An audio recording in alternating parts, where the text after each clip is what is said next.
Hello, everyone. Good evening. So good to see you all today. Hello and welcome to Collective Conversations. Yes. Collective Conversations is a panel dialogue featuring three of our amazing members from the Black Equity Collective. These organizations are doing great work, creating change and opportunity in our communities. Through their work, they're breaking the decades and centuries long cycle of poverty and incarceration that we are experiencing in our communities and reimagining how we can rewrite the story of our community. Later today, we will hear from Casey Patterson, our founder and chief architect, the Black Equity Collective. Yes. She will be leading our fireside chat with multi award winning artist Common. Yes. As they will discuss his latest project. And in honor of our invited guest, we want to open this session with a musical prelude featuring one of Common's songs, Black America Again.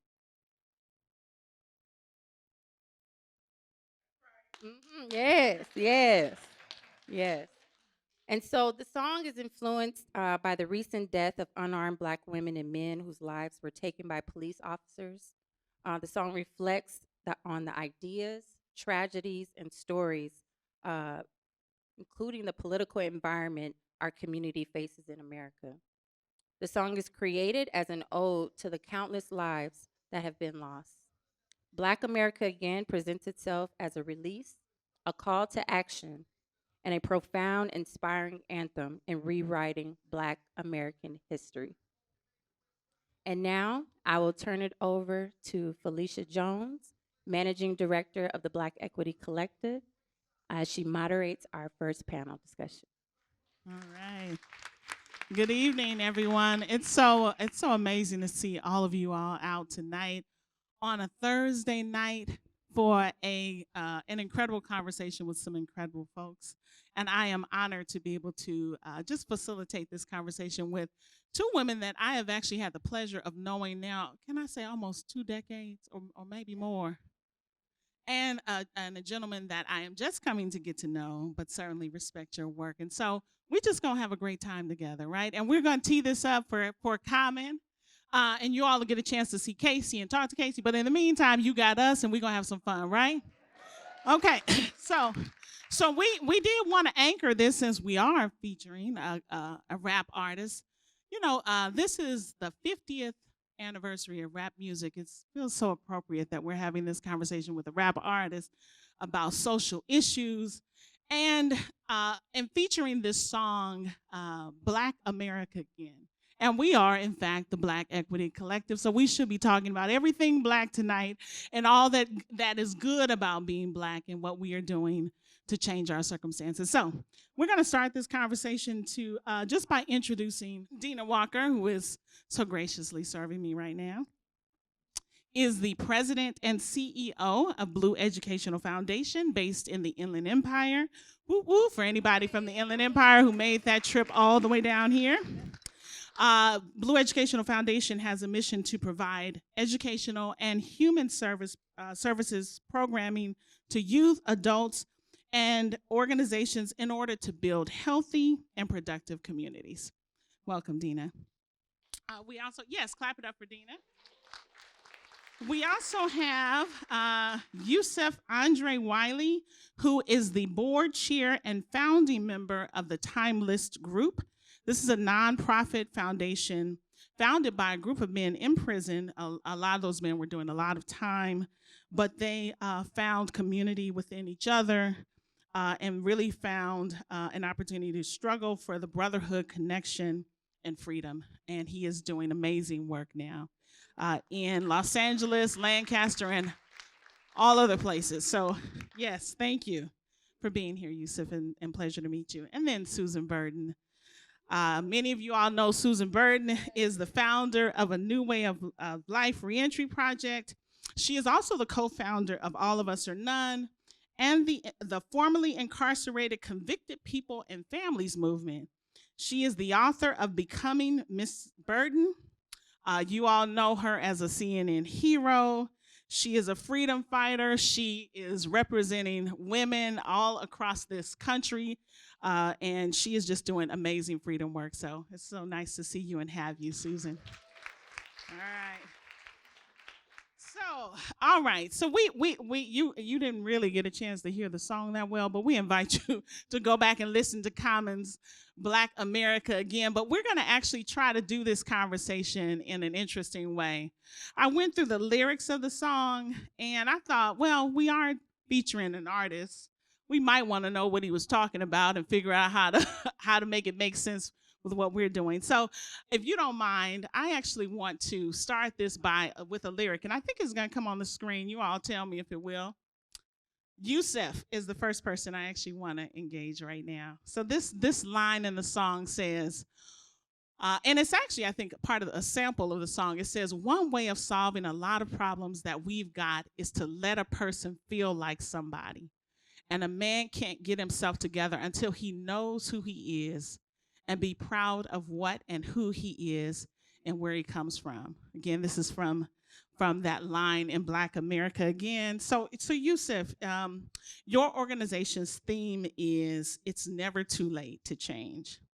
So when you see this lyric and your work, your journey, your incarceration experience, and what you ultimately have done for yourself and for other men and other community members, how does this speak to you and your work? Yes. First of all, I just want to say we have to recognize that black people, black men specifically, are in a lot of pain. We experience a lot of pain. And during the time I was incarcerated, um, a group of us came together, black men, and decided that we wanted to change. We literally decided that we wanted to change. We're talking about individuals that grew up mostly here in Los Angeles, South Central Los Angeles, that were former gang members. We were former gang members, Crips, Bloods. During the time that Colors, the movie Colors, I'm sure y'all remember that movie, right? They began to glamorize gang activity with that movie. And I don't think people really understand the impact that that movie had on us. That was my generation, in which Hollywood decided to glamorize gang violence. And the only thing that did is basically justify who we were at the time, not knowing who we should have been as black men. We wasn't learning about the roles that we played in history as leaders, as master builders, right? We were learning that we need to despise and hate each other. So during the time we was incarcerated, it just came to that point where, you know what, we have to stop this. And a group of us came together, and a few weeks that went by as we were talking about how we were going to change. Initially, we talked about the courts and how we can get out of prison through the court system, that we've been railroaded, right? That was the conversation. But later, I started to think. I'm like, you know, we as we were reading the material, it was saying things about rehabilitation in the material that we were reading that was put out by the California Department of Corrections. And it said rehabilitation. It just kept jumping out at me when it was saying rehabilitation. So we took a turn away from, let's not focus on the courts, let's focus on us. And that's truly change. Because if we do get out from the courts, what are we going to do when we get back out there? Are we going to still be at war with each other? Are we still going to be fighting each other? And let's figure out what we going through. And that's when we began to discover our own traumas that we were raised with.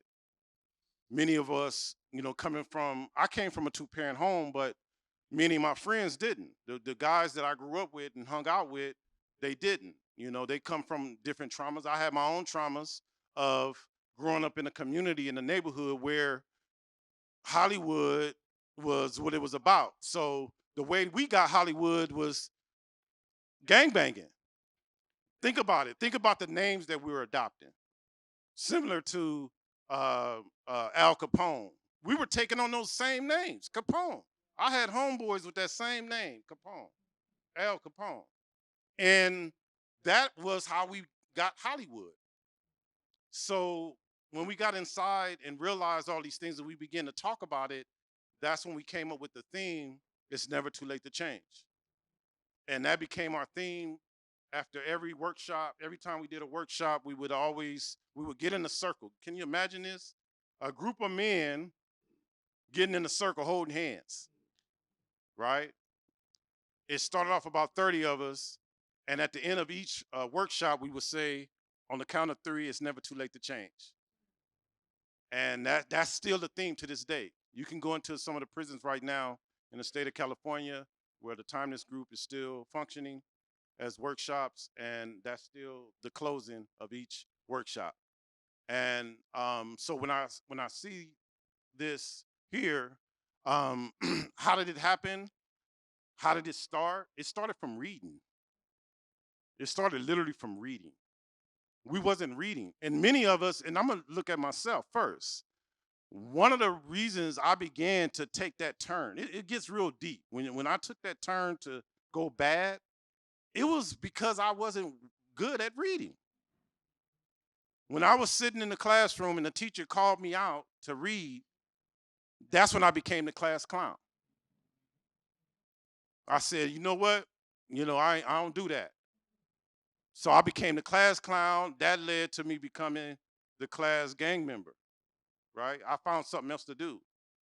But just think if that teacher had to pull me to the side that day and said, Mr. Wiley, are you struggling with reading? Can we get you some help? I might have been a different human being from that point forward, right?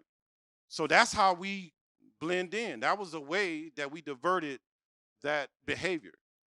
And when we realized, we had these conversations in prison and we talked about this stuff. Like, well, how did you get in the gang? How did you get involved?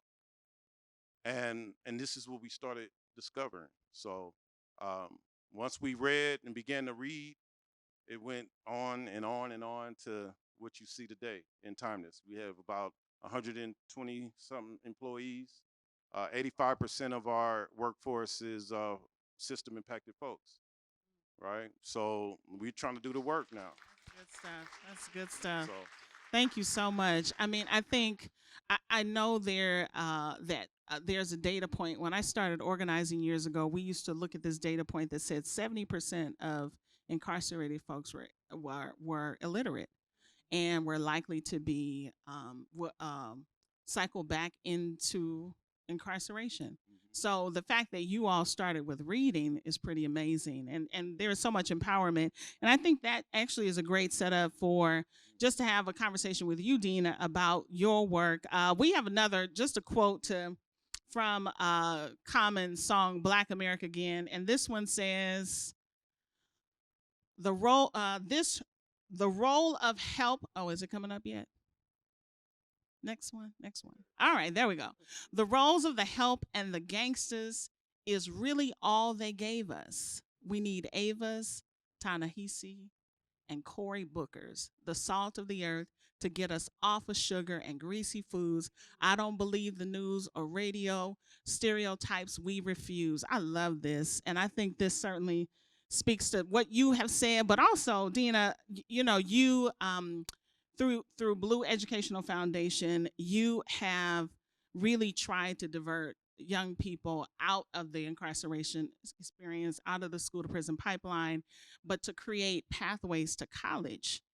And that you've done so much more, just as your work has evolved, from building civic leaders to building parent leaders, and really redefining what roles are possible, including your own role. So tell us about your own journey and what you're doing with Blue Educational Foundation. Thank you. And I'm just in awe of tonight. One thing, and then was so excited about being able to use lyrics for the music of the people, and especially the music of who I serve is primarily young people. To even just begin this. So thinking about the trajectory of Black folks, right? We talk about stereotypes and where they think, or they think we're supposed to be, and the places we're supposed to be. That's been my whole journey. When I first started the foundation, it was about making sure that there were opportunities for Black children specifically, and everybody else in general, but the laser focus on Black folks. And one of the reasons is because of my own journey. Most of us do work because of something that is attached to us personally, and it was attached to me personally because I didn't finish high school on time, right? Smart as a whip, but I had a lot of socializing I love to do all the time in the morning and the evenings and during school time. So it meant right, that will be all the time. Thank you. And so thinking about that, what it was is that I had at least nothing, if nothing else, even though when people were counting me out as far as, you didn't graduate high school on time and all this kind of stuff, my mother was in my corner regardless. She said, I don't care what you're doing out there. You still gonna graduate from college. We gonna make this happen. And between her and fussing and fighting and everything, between 7 colleges and universities, I finally got my degree in education. Was supposed to be a teacher, but got in the classroom and was like, oh no, that's not for me. I'm sorry. I have another calling somewhere else. But the great thing is, and some of y'all may know these brothers too. One of them is my brother, Dr. Daniel Walker, who's a historian here from California, from the Inland Empire, but also brother Dr. Sean Ginwright. They started a nonprofit organization back in college called Leadership Excellence. When I finally got my last college before I graduated, went to San Diego State, and I was a part of that project. And I had the opportunity to serve other high school students while I was in college to help them to get into college. And that put me on the trajectory to say there's something different for all of us that can happen. So it wasn't just about my mom helping me, but how all of us had a role in helping everybody in the community. And that whole team was about college students helping high school students. And so in Southeast San Diego, we had a trajectory in the pipeline of Black and brown kids that were going to college because college students helped them get to college. And so when I left the institution, meaning working for colleges and universities across the nation, I came back to California. I said, I'm going to do this for my own people in the Inland Empire. If I can do it for the kids in D.C. and down in Houston and everywhere else I lived and had worked, I said, I can do it for my own people. And when I saw the college going rates and the kind of, economy and everything of Black folks, I said, oh, yes, I surely can do it.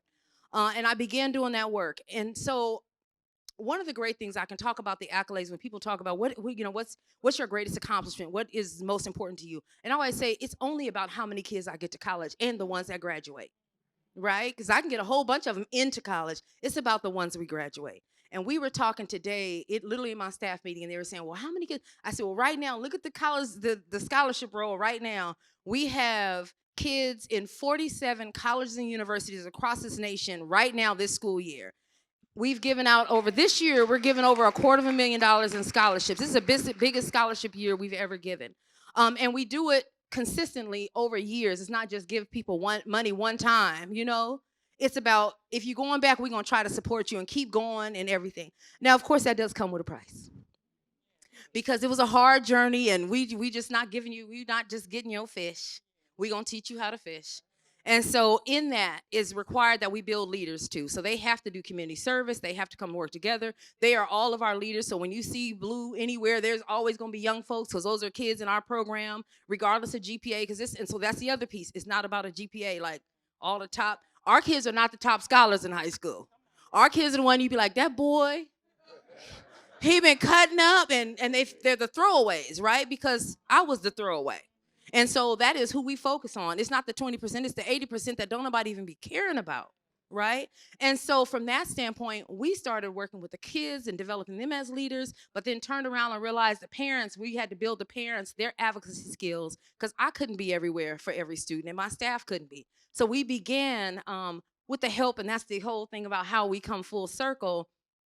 2016, I think it was 2016, somewhere around there, we got this opportunity to build a part of the Black Equity Initiative, 2017. And we got the opportunity, and I know Casey was probably like, Dina, I ain't funding that mess. But when I had to put together a program for our leadership program and kind of just like, come on, girl, do this whole thing. And with the help of Felicia too, trying to get it right. We got funded to actually build our first African American Parent Leadership Institute.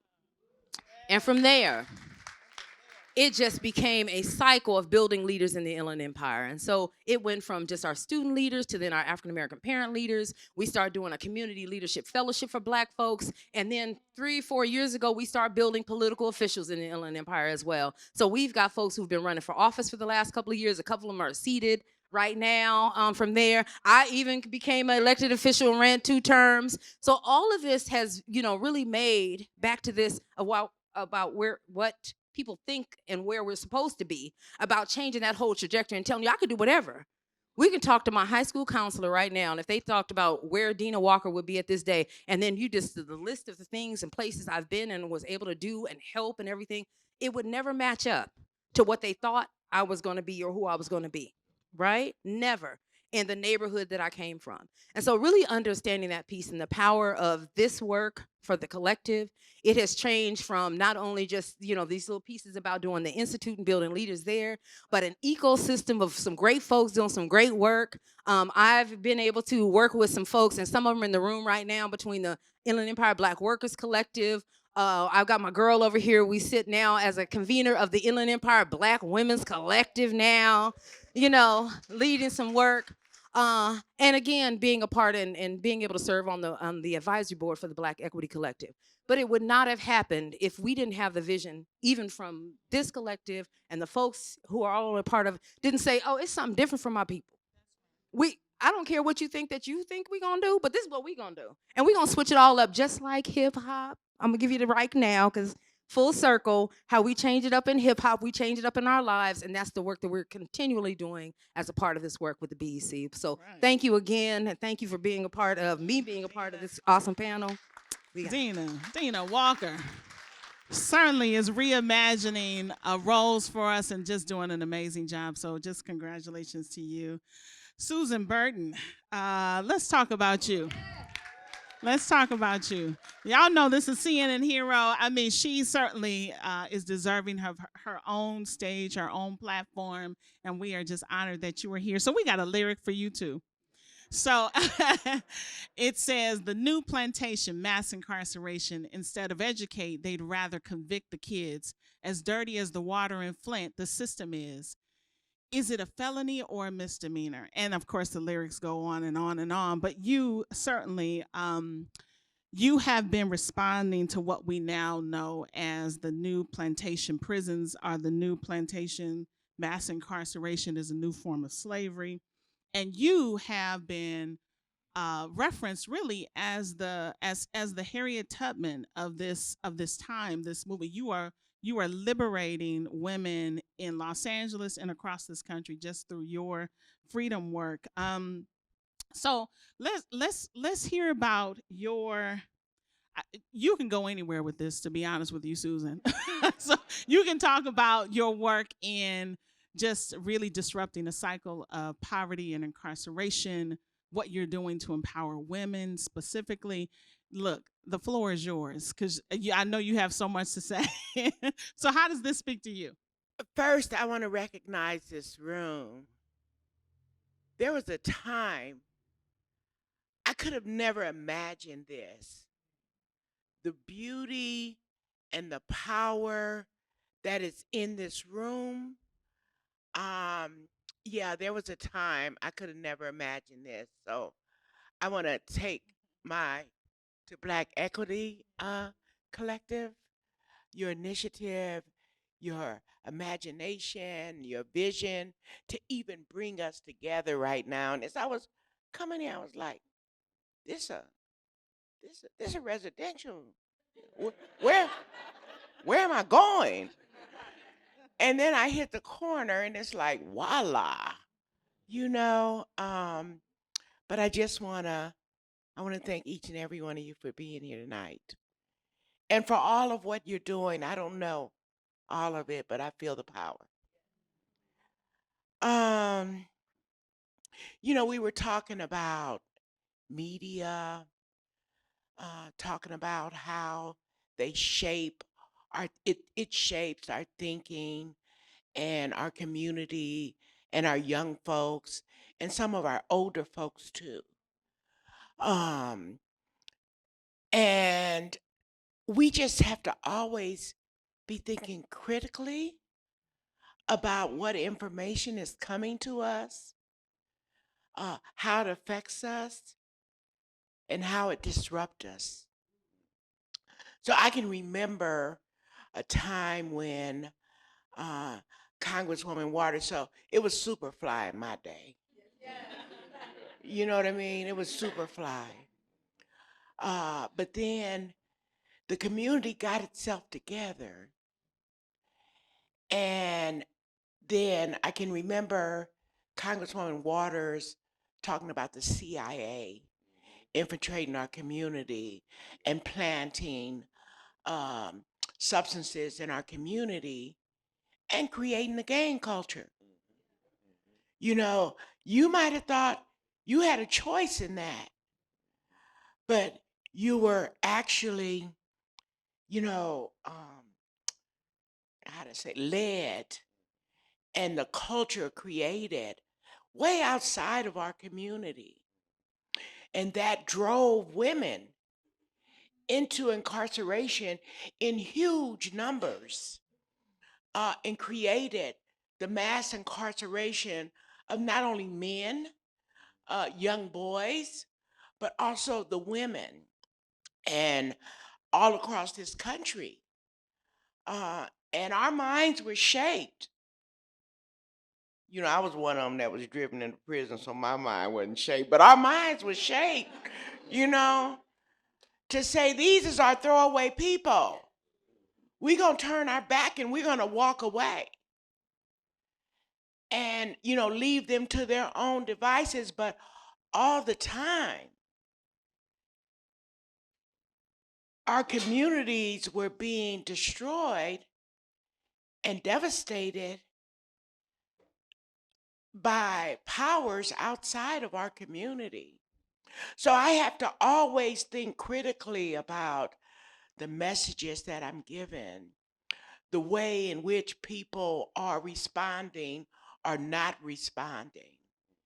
And I have to pull up as much patience and love and consideration for that person that has been shaped by that outside entity and try to bring them in to their whole and full self, to begin to allow them to know how great and powerful and how important their lives are and should be. So I can see it for them, even if they can't see it. But the thing is I always have to be thinking critically about what's shaping it. Because we all come here to be our best and our greatest selves. But influencers really don't want to see that stuff, you know, and we've survived through so much. But still, there's this level of courage to go outside of the box and to do what it is that we came to do and deliver what it is to this earth that we came to deliver. No one knows it more than you, but it's getting through all of the muck and the mire of these outside influences that continue. They continue, they ain't gone nowhere. But I have to think critically and be on guard and stay true. And that takes courage. That takes a lot of courage. So I hope I answered the question. You did, you Yeah, did, and you're about to take me somewhere with that, which Okay, let's go. yeah, let's talk, because I think you're speaking to really, you know, something that has to be deep in you, and I appreciate that you talk about being thoughtful about what you say and how you're influencing others. But you know, can we have a real talk? We are the Black Equity Collective. We care about the long-term sustainability of Black-led organizations, And the reason why we even have to say that is because sometimes long-term sustainability didn't look like it was going to be was going to be. So I do want to ask you all, the three of you all are founders. Was there a point at which you wanted to give up? Did that long-term sustainability look like, I don't know how much longer I can do this? And what did you have to do? What gear did you have to kick into to even be able to sit here today and tell your story? So I see you ready. You ready to tell it, Oh huh? yeah, absolutely. Okay. Because this whole idea, I felt like I was begging. You know, I'm begging for donations and things like that, right? And I remember one of our board members said, "Don't look at it as begging. Look at it as you're advocating for other people, right?" And that helped me a lot when I first came home. And then the other part of that is like when I first initially we went after funding for the first time. They called me in the office. They made it look good. One of the, I think, chief of probation or somebody called me in the office and said, Mr. Wiley, you're doing good work. We love this idea and what you're doing, but you're an ex-felon. We can't do business with you, right? So at the time, I was still on parole, and they told me they couldn't do business with me. So I had my sister, who's here somewhere. I had my sister and I had my dad, who's rest in peace. Now he passed away a couple of years ago, but they had my back. And whenever I would get that kind of pushback because of who I was and where I come from, I would always fall back on my sister and my dad, and like, hey, I got to take this and put it in your name, right? So that helped me a lot, and so it was definitely a struggle, and it continued for a very long time until we finally received funding through AB 109 in 2013 or 14, somewhere around there. Yeah, yeah. Wonderful. Thanks for sharing that, and also the power of family and Yeah. friends and a network, but also policy. So being Yes. able to, there was a policy that was passed that released dollars that made it possible for you to do your work. Yeah, I just want to add real Yeah, sure. quickly too that at the time there was a particular funding I was going after that required me to hire folks, right? And so the people that I'm hiring is also ex-felons, right? So they told them they had to do a live scan. I was like, okay, we can do a live scan. Now you may not like what it's gonna show, but we'll do all that. So when it came back, they said no. They told us straight up no. And I'm like, how we getting this contract, but I'm hiring my people, right? So I ended up going to Sacramento and advocating, went up to the Capitol, spoke there, and a lot of the commissioners that were one of the commissioners actually was the one that said I would be released, that I was found suitable for parole. He was in the room, and I spoke up, and I told we should be the one doing this. We the one with the lived experience. We understand the human beings that need the rehabilitation, right? And finally, they sent us a letter and said that we can hire folks even if they were ex-felons or on parole. So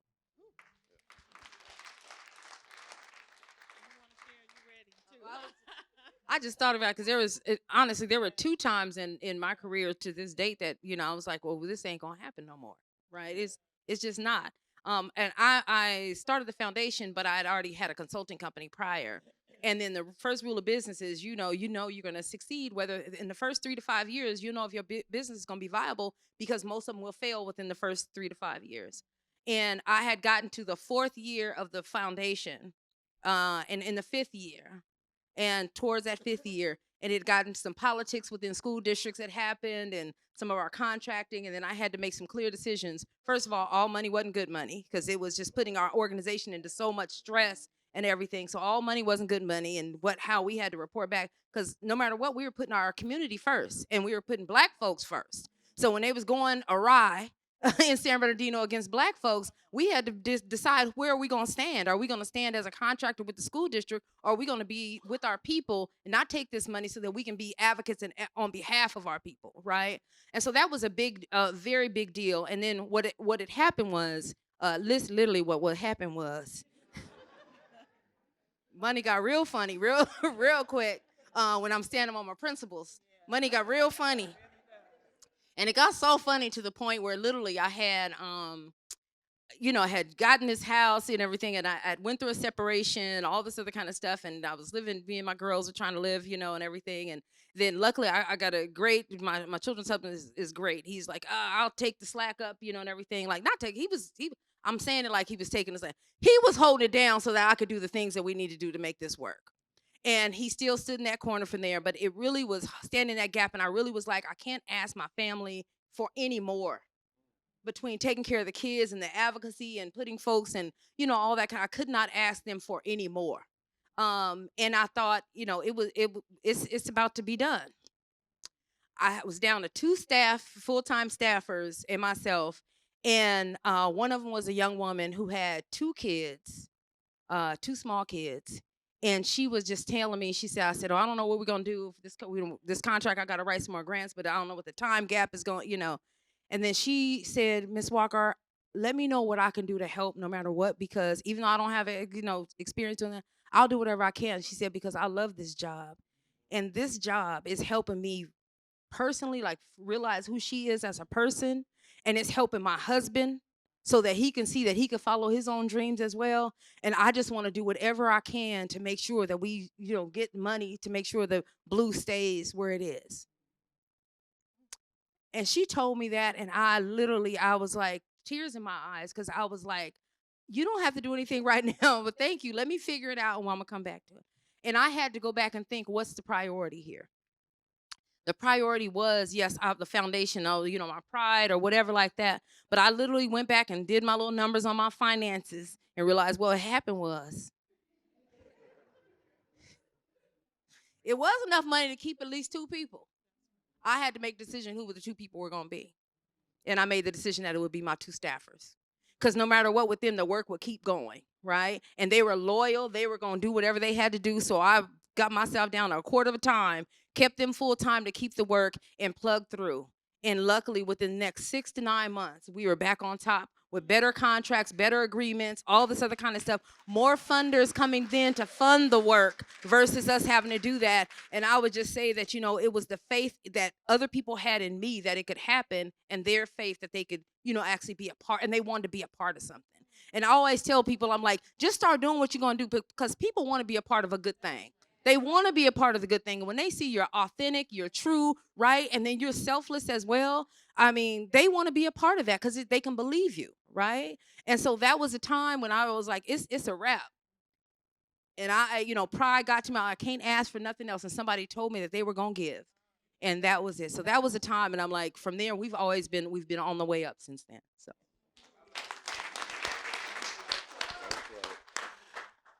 Felicia, I started a new way of life in my home. And I gave the bedrooms to the women coming home, and I slept in the dining room. And I did that for 5 years without any money, without any paycheck, without any health insurance, without. And there was a time when I was like, I can't do no more. I can't do this. And so I went to the P.O. box and then to the car wash. And I was sitting there in the car wash opening the mail. And there was a letter from the children from Wilshire Boulevard Temple. And there was a check inside of the letter. And they said, we are the children of Wilshire Boulevard Temple. And we bought our dimes, our nickels, and our quarters to make tzedakah so that a woman in your home will have an opportunity to go to school. And I sat there and a tear fell. And I thought, if these kids can bring their nickels, dimes, and quarters, and they said, and we're praying for you, how dare I not have the faith and the, will to continue through it all. And that just turned that whole situation around. And actually, the teacher who sent it was at the office today, and I was explaining to her that what that letter meant to me at the time that it came. But later years, when probation got to acting out, I terminated their contract. I told them as of June 30th of 2000, I think it was 2015, I will no longer be under this contract. This is the last month. And in August of that very same year, the amount of money that I made on that contract in a year came unexpectedly through the door. And that was my God saying, just do the right thing, I got you. Don't treat people bad for money, because they had started putting all of these conditions, and I would not go along with those conditions. So, we have to do what is right, best, and work with integrity and not be bought or, for the best in the well-being of the dollar, but we got to work, for the best of the people that we serve. Yeah. Thank you all for just sharing your truth, your heart, and just your commitment to community. This has been an amazing conversation. I think we're just about at time. I know I had one little thing for y'all, but I think y'all gave us everything we need.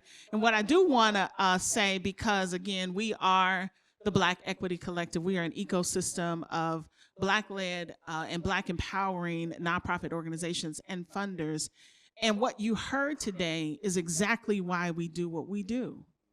Because there needs to be funding to fill in the gaps, for you to have the freedom to say no, for you to be mindful of the staff who have chosen to make a commitment to you, for the babies who give their pennies, for you to be able to support another woman, and for the families who are a covering so that you can be there for another man, another woman. This is why we do this work. And we thank you all just for being part of this amazing conversation. Let's give our panelists a round of applause. Yes. And we are going to transition to our next piece. Thank you so much.